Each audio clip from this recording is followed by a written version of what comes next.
All right, joining us again in the studio with a closer look at last night's results, Dr. Stephen Caliendo. Good morning.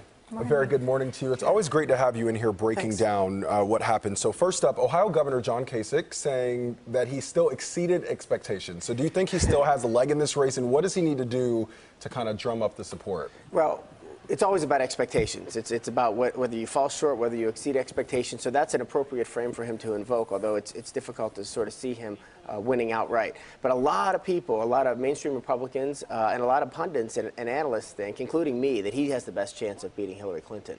The problem is that he's so far behind. Well, I think the only way that that's going to happen is that he catches some fire. He starts to. We have some contests coming up on Saturday, and then we have to start looking at Midwestern states where he's going to do better. Michigan is next week, and then Ohio, Illinois, Missouri the week after that. If he doesn't do well in those, he has to win Ohio. He has to win his home state, obviously, right? Okay.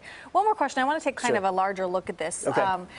I'm really interested in the possibility of a contested delegation in Cleveland when the RNC holds there. So explain what that is and how this could be actually kind of very new ground. Right. The rules for both parties say that a candidate has to win a majority, not simply a plurality of the delegates that are there. And because the Republicans have so many people in the race and that they haven't been winner-take-all states up until now, they will start to be winner-take-all after March 15th.